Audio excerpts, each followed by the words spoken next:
우리 성도님들은 교회에 오실 때 어떤 것을 보기 위해서, 무엇을 보기 위해서 교회에 오셨을까요? 습관적으로 주일이 되었으니까 기계적으로 자연스럽게 교회 문이 활짝 열려 있어서 편안하게 들어오셨습니까? 아니면 매 주일에 예배를 드릴 때마다 예수님을 보기 위해서 교회에 오십니까? 우리는 예배당에 앉아 찬양을 부르고 또 말씀도 듣고 기도도 합니다. 그런데 정말 예수님을 예배 시간에 보고 있냐는 거예요. 예수님을 집중하며 예수님을 바라보며 온전히 하나님께만 예배를 드리고 있는지 우리가 돌아봤으면 좋겠습니다. 그렇지 못하면 우리는 종교적으로 의무만 행하는 그러한 바리새인들과 별반 다르지 않다라는 것입니다. 오늘 본문은 우리에게 상당히 충격적인 질문을 합니다. 육신의 눈은 감겼으나 영의 눈은 누구보다도 밝았던 한 사람. 그리고 육신의 눈은 멀쩡하나 영적으로는 완전한 소경의 그 무리들에 대한 이야기가 오늘 본문의 말씀입니다. 이 자리에 계신 성도님들은 오늘 말씀을 아주 잘 알고 있을 거라고 생각이 듭니다. 여리고 성 밖에 한 맹인, 거지가 앉아 있었습니다. 그는 사회적으로 버림을 받았어요. 그는 성전에 들어갈 수도 없었고 또 회당에서도 환영받지 못했던 인물입니다. 그럼에도 놀랍게 바로 이 사람이 예루살렘에 올라가시는 그 예수님의 정체를 가장 정확하게 꿰뚫어 본 유일한 사람이라는 거예요. 예수님은 지금 예루살렘을 향해서 가고 있습니다. 십자가를 지기 위해서 올라가고 있습니다. 영광과 순환이 동시에 기다리는 그곳을 향해서 예수님은 지금 마지막 여정을 하고 계십니다. 그런데 바로 이 순간 여리고의 작은 도시에서 한 맹인이 부르짖어요. 오늘 이 맹인의 부르짖음을 통해서 하나님의 나라가 어떤 나라인지 그리고 또 진정한 믿음이란 무엇인지 우리가 말씀을 통해서 함께 살펴보고 함께 은혜를 나누는 귀한 시간이 되기를 소망합니다. 39절 상반절 말씀을 한번 보실까요? 이렇게 기록이 되어 있습니다. 앞에 가는 자들이 그를 꾸짖어 잠잠하라 하되. 여기에서 앞서가는 자들은 누구를 의미하냐면 제자들 그리고 경건한 유대인들을 의미합니다. 그들은 지금 예루살렘을 향해서 예수님과 함께 순례의 여정을 하고 있습니다. 그런데 그들이 지금 이 맹인을 꾸짖습니다. 어떻게 꾸짖습니까? 조용히 해 라고 먼저 말을 했겠죠. 지금 예수님께서 어디 가는 줄 알아? 예루살렘을 향해서 가장 중요한 그 일을 하기 위해서 지금 가고 있는 중인데 네가 여기에서 이렇게 소리 지르면 그리고 예수님의 가는 길을 방해하면 어떡하냐? 조용히 해 라고 그렇게 꾸짖었습니다. 이들은 겉으로 보기에는 예수님을 잘 따르는 사람들처럼 보였어요. 지금 이렇게 말하는 이유가 있습니다. 따르기는 따랐지만 그들은 어떻게 따랐느냐? 예수님의 마음, 예수님의 의도, 생각을 온전히 알지 못한 상태에서 따랐다라는 거예요. 완전히 다른 모습으로 따랐던 거예요. 그래서 이 맹인을 보고 이들은 예수님의 가는 길에 방해 요소요. 또 예수님께서 걸어가는 그 여정에 어울리지 않는 잡음으로 생각을 했다라는 것입니다. 사랑하는 성도 여러분, 지금 이 모습이 우리 성도님들이 볼 때 매우 어색하게 느껴지십니까? 아니면 조금은 어색하지 않게 느껴지십니까? 어떤 면에서 상당히 어색한 모습임에도 불구하고 우리는 이 모습이 그리 어색하지 않다라고 여겨집니다. 왜 그러냐면 가끔씩 교회가 그리고 우리의 마음속에 이 맹인을 꾸짖었던 제자들과 또 유대인들처럼 다른 사람들을 향해서 잠잠하라 라는 그 꾸짖고 싶은 마음, 꾸짖었던 마음이 있기 때문이라는 거예요. 신앙생활을 하다 보면은 어떻습니까? 기도하는데 조용히 하지 뭘 저렇게 요란하게 기도를 하나. 뭐 크게 기도해야 하나님이 듣는 것 아닐 텐데 상당히 시끄럽네. 기도가 방해가 돼서 못하겠네 라고 할 때도 있잖아요. 그리고 또 예배 시간에 왜 이렇게 감정적인지 모르겠다. 이성적이야지 왜 이성은 어디다 두고 저렇게 감정적으로 눈물 콧물 다 짜면서 자기만 은혜 받나? 라고 할 때도 있다는 거죠. 교회를 또 품위 있게 다녀야지 왜 그렇게 조금 절박하게 조금은 천박하게 신앙생활을 하는지 모르겠네. 뭐 자기만 신앙생활 하는가? 자기만 꼭 유별나나? 라고 할 때도 있다라는 거예요. 사랑하는 성도 여러분, 우리는 남의 시선을 많이 의식합니다. 그리고 체면도 많이 생각을 해요. 그러다 보니까 크게 하나님 앞에 기도하고 싶은데 통성으로 하나님께 눈물 흘리면서 간구하고 싶은데 옆에 사람 때문에 그러지 못할 때도 있습니다. 대부분 안 그러신가 봐요. 참 하나님께서 은혜를 주시는데 그래서 회개의 기도가 나오는데 옆에 사람이 들을까 봐 눈물 콧물은 나는데 옆에 사람이 뭐라고 할까 봐 목소리를 줄이고 눈물을 닦고 콧물을 닦고 기도를 작게 하는, 기도를 빨리 끝내버리는 그러한 모습들이 있지는 않으셨습니까? 저는 있었거든요. 정말로 기도하고 싶은데 옆에 사람이 있다 보니까 그러지 못했다라는 거예요. 왜? 유난 떠네 라는 생각을 할까 봐. 평상시의 모습은 저러지 않은데 왜 오늘은 저러지? 라는 이야기를 들을까 봐 그렇게 한다는 거죠.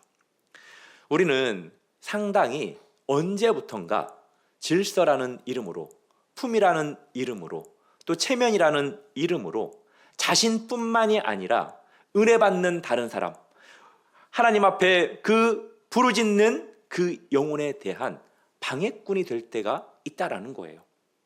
스스로 막아버리는 경우가 있다라는 것입니다. 그런데 이렇게 자신을 꾸짖는 이 사람들 앞에서 맹인은 어떻게 반응합니까? 39절 하반절에 보면은 더욱 크게 소리를 질렀다라고 기록합니다. 사람들이 막으니까 포기할 만도 했지만 이 맹인은 포기하지 않았습니다. 오히려 더 크게 외쳤습니다. 왜 그랬을까요? 이 맹인은 지금 이 순간이 자기에게는 아주 중요한 시간이었기 때문입니다. 만약 이 시간이 지나가면 두 번 다시 자신에게 기회가 오지 않을 것 같은 그러한 생각이 들었기 때문에 이 맹인은 크게 소리를 질렀어요. 너무나도 절박했기 때문이죠.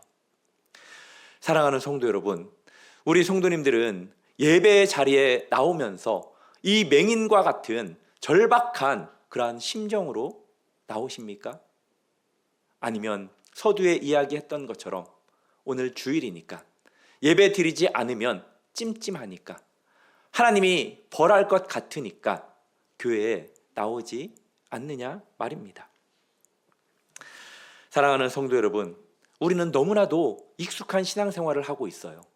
교회에 와서 찬양도 하고 기도도 하고 말씀도 듣습니다. 형식은 갖추었어요. 그렇지만 뭐가 문제입니까? 절박함의 결핍이 문제라는 거예요. 간절한 마음이 부족하다라는 거예요. 하나님은 우리를 통해서 영광 받으시기를 원하는데 우리의 마음과 생각은 다른 것들로 분주하고 온전히 하나님께 집중하지 못한다라는 겁니다. 맹인처럼 더욱 크게 부르짖어야 할 그 이유들을 우리가 잃어버리고 있지는 않은지 돌아봤으면 좋겠습니다. 맹인은 달랐습니다. 그는 자신이 얼마나 절망적인 상태인지 잘 알았습니다. 스스로는 아무것도 할 수 없다라는 그 사실을 늘 깨닫고 있었습니다. 자신이 아팠기 때문에 그런 것만은 아니라고 봅니다. 오직 예수 그리스도의 긍휼, 그 긍휼이 없으면 살아갈 수 없는 존재라는 것을 너무나도 잘 알았어요. 그래서 자신을 꾸짖음에도 불구하고 체면과 자존심을 내려놓고 그는 예수님에게 부르짖었습니다. 사랑하는 성도 여러분, 이것이 진정한 믿음의 시작이라는 것을 우리 성도님들 기억하시기를 바랍니다. 가지고 있는 체면, 가지고 있는 자존심, 다른 사람들 때문에 하나님 앞에 그것을 내려놓지 못하는 그러한 그리스도인이 되지 않기를 주님의 이름으로 소망합니다. 37절, 38절을 볼까요? 무리는 예수님을 뭐라고 고백합니까? 뭐라고 부르고 있죠? 나사렛 예수라고 고백합니다. 단순히 갈릴리 지역의 그 나사렛에서 온 랍비 정도로 그들은 인식하고 있습니다. 그런데 맹인은 뭐라고 부르짖죠? 다윗의 자손이라고 부르짖습니다. 이것은 단순한 호칭이 아니에요. 다윗의 자손은 신앙 고백과도 같은 것이고 또 메시아를 향한 믿음의 고백인 것입니다. 다윗의 자손은 구약에서 오실 메시아를 가리키는 칭호거든요. 하나님께서 사무엘하 7장에서 이렇게 말씀하셨어요. 다윗에게 약속하신 말씀인데요. 내 자손 중에서 왕을 세우겠다. 그의 나라가 영원할 것이다. 이스라엘 백성들은 이 메시아를 기다렸습니다. 다윗의 혈통에서 나실 그 메시아. 그때 이스라엘이 회복되고 또 하나님의 나라를 세우실 것을 믿고 있었어요. 그런데 여기에서 우리가 주목해야 될 것이 있습니다. 지금 맹인은 눈을 못 보는 사람이죠. 예수님을 한 번도 본 적이 없어요. 직접 본 적이 없습니다. 그는 그저 지나가는 사람들의 그 소문을 들었을 뿐이에요. 어떤 소문들입니까? 나사렛이라는 곳에서 온 그 예수께서 수많은 병자들을 고치셨다. 그리고 수많은 귀신들을 쫓아냈더라 라는 소문을 들었습니다. 회당에서 말씀을 전하는데 그 어떠한 랍비보다 권위가 있고 권세가 있더라 라는 소문을 들었습니다. 무엇보다도 오병이어를 가지고 5,000명을 먹였더라 라는 그 놀라운 소문을 들었습니다. 이 소문이 맹인에게는 어떤 것이 되었습니까? 믿음이 된 거예요. 어떻게 믿게 되었을까요? 성령 하나님께서 도와주셨겠죠. 육신적인 눈으로는 보지 못했지만 그 소문을 듣고 이 맹인에게 성령 하나님의 은혜 가운데 마음의 눈이 열려 예수님께서 하신 그 일들을 보게 되었을 거고 예수님이 누군지 깨닫게 되었던 것입니다. 그래서 이분이 바로 우리가 기다리던 메시아구나. 육신의 눈으로는 볼 수 없지만 들은 말씀을 믿음으로 받아들였던 이 맹인은 예수 그리스도를 정확하게 어떤 분인지 꿰뚫어보게 되었다라는 거예요. 사랑하는 성도 여러분, 이 맹인이 눈으로 보지 못하지만 예수님이 어떠한 분인지를 확실히 알게 되었다라는 것, 이것은 우리에게도 큰 위로고 또 도전입니다. 왜 그렇습니까? 우리도 예수님을 본 적이 없기 때문이에요. 예수님 봤다라고 절대 말하면 안 돼요. 뭐 이렇게 본 사람도 있겠죠. 네, 우리는 직접 예수님을 만나지 못했습니다. 그렇지만 하나님께서 그 예수님을 우리가 믿을 수 있도록 무엇을 주셨습니까? 성경을 주셨어요. 말씀을 주셨습니다. 복음을 우리에게 주셨어요. 이 성경을 듣고 이 성경을 보고 복음을 듣고 우리가 어떻게 반응했습니까? 이 맹인처럼 반응했잖아요. 성령님께서 예수가 어떤 분인지를 알게 하셔서 우리도 이 예수님을 나의 구원자로, 나의 구원자로 그렇게 받아들이고 있는 것 아닙니까? 사랑하는 성도 여러분, 참 오늘 말씀을 보면 아이러니해요. 제가 서두에도 말씀드렸듯이 육신의 눈이 없는 이 맹인은 예수님을 알아봤습니다. 그렇지만 육신의 눈이 멀쩡한 사람들은 예수님이 누구인지 알아보지 못하고 단순히 나사렛의 선생으로만 그렇게 여겼던 것입니다. 오늘 이 맹인의 이야기는 우리가 18장에서 부자 관리와 상당히 대치되는 것을 우리가 알 수 있는데요. 18절에 보면은 부자 관리에 대한 이야기가 나오잖아요. 이 부자 관리가 예수님을 뭐라고 부릅니까? 선한 선생이여 라고 부릅니다. 내가 무엇을 하여야 영생을 얻으리이까?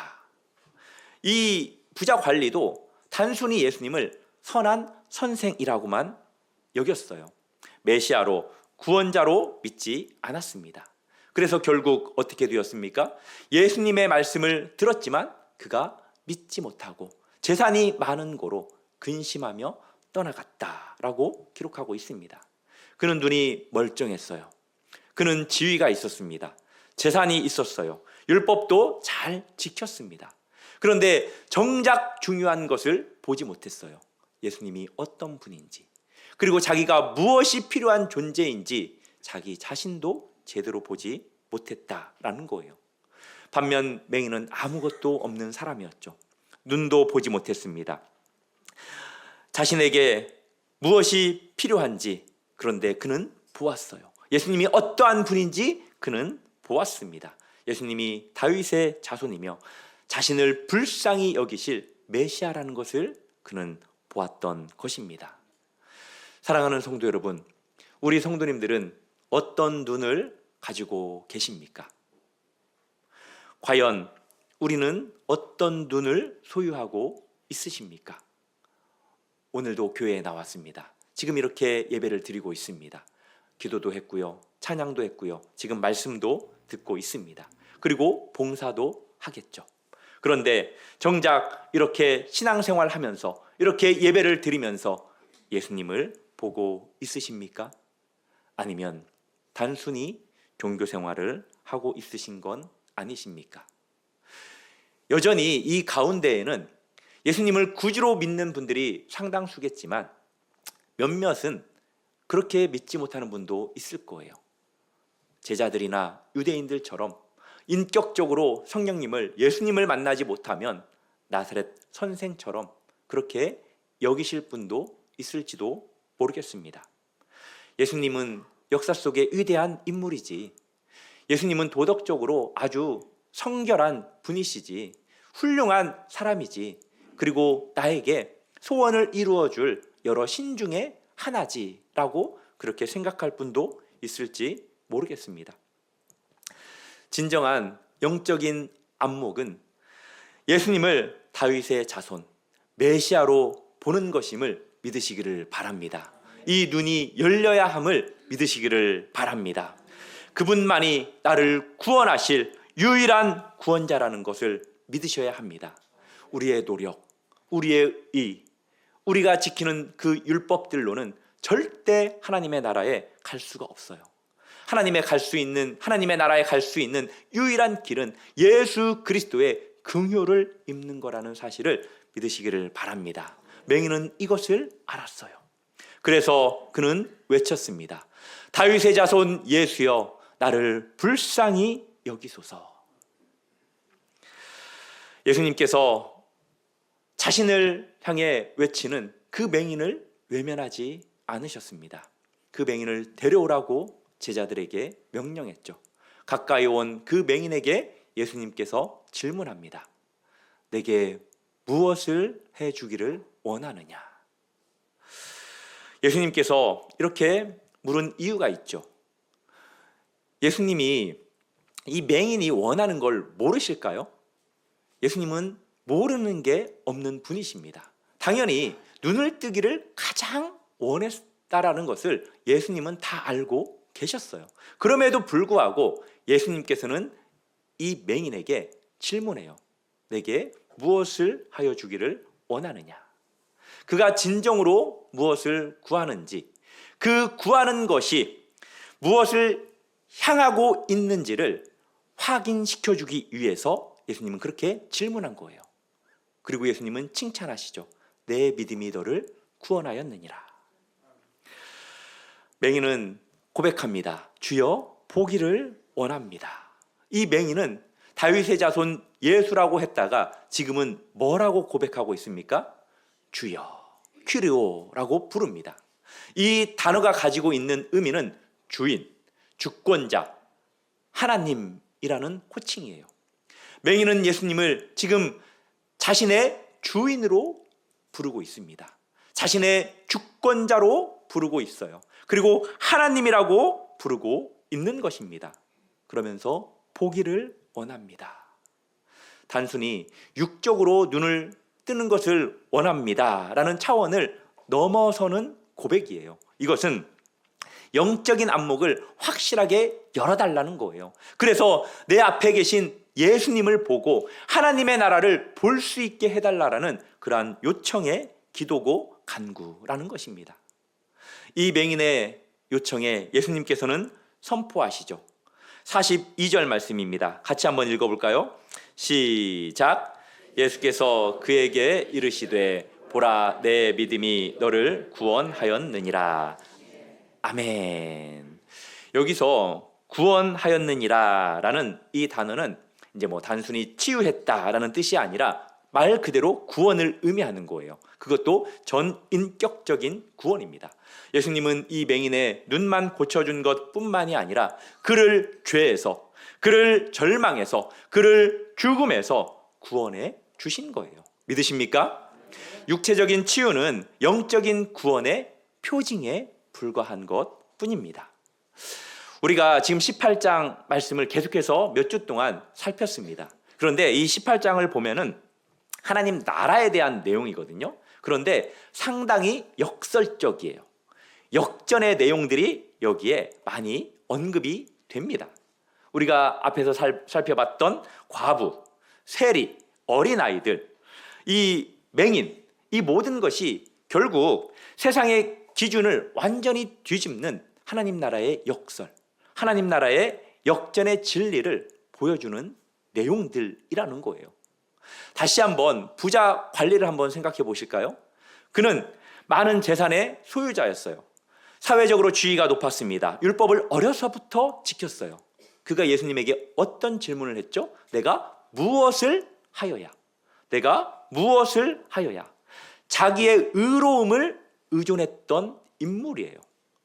예수님께서 말씀하셨지만 근심하고 떠났어요. 구원받지 못했다라는 것입니다. 그러나 맹인은 앞을 보지 못했습니다. 아무것도 소유하지 못했어요.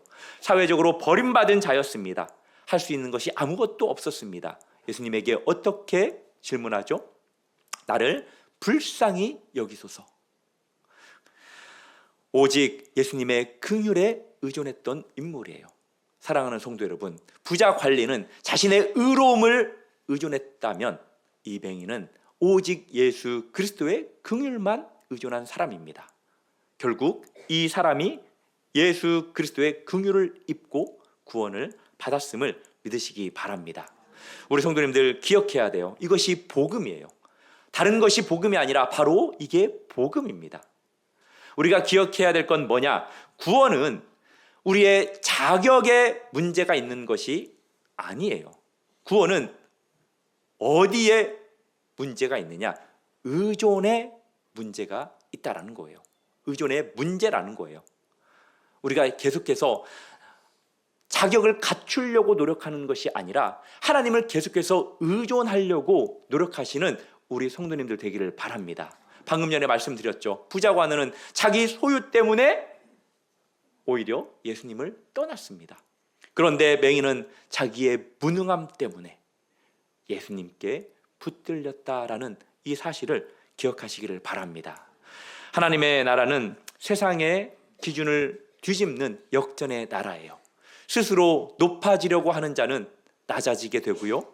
스스로 낮아지는 자는 높아지게 된다라는 거예요. 스스로 의롭다 하는 자는 떠나가고 자신의 무능함을 아는 자는 구원을 받는 것이 바로 하나님 나라라는 것을 우리 성도님들 기억하시기를 바랍니다. 그래서 예수님은 지금 이 시간에 우리 성도님들에게 이렇게 묻고 계십니다. 내게 무엇을 해주기를 원하느냐? 이 질문 앞에 우리 성도님들 어떻게 답하시겠습니까?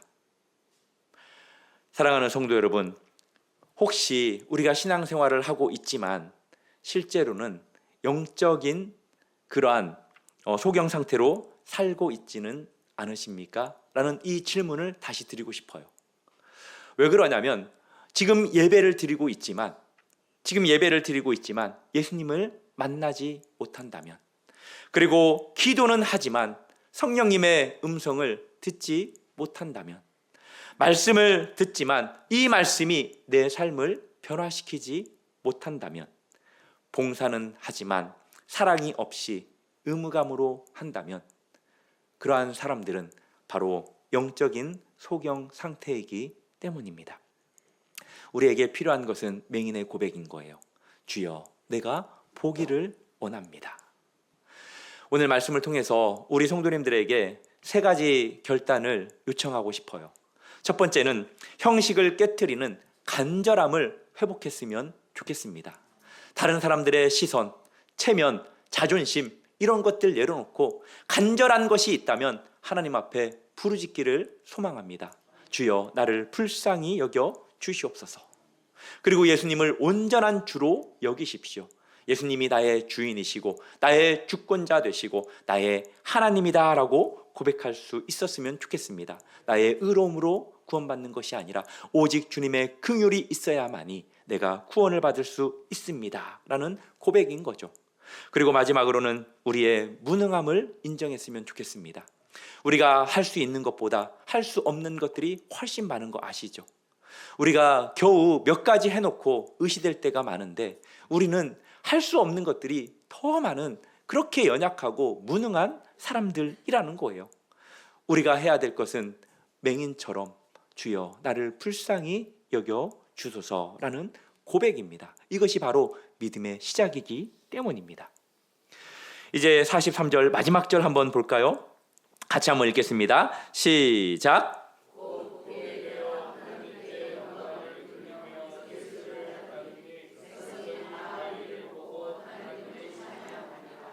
아멘. 이 맹인이 눈을 뜨고 어떻게 했습니까? 하나님께 먼저 영광을 돌려드렸어요. 그리고 예수님을 따랐습니다. 그랬더니 어떤 현상이 일어났죠? 백성들이 그 모습을 보고 하나님을 찬양했습니다. 우리가 여기에서 놓치지 말아야 할 게 있어요. 그것은 뭐냐? 바로 이 맹인이 예수님의 뒤를 단순히 따라간 것이 아니라는 거예요. 지금 예수님은 어디를 향해서 가고 있다고요? 예루살렘을 향해서. 무엇을 지기 위해서요? 십자가를 지기 위해서 예루살렘을 향해 가고 있습니다. 사랑하는 성도 여러분, 진정 구원받은 자의 모습이 바로 이 맹인의 모습과 같아야 한다라는 거예요. 우리는 영광의 길, 꽃길만 생각합니다.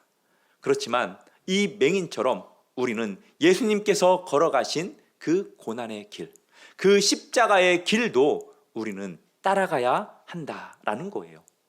믿으십니까? 사랑하는 성도 여러분, 우리가 주님을 봐야 돼요.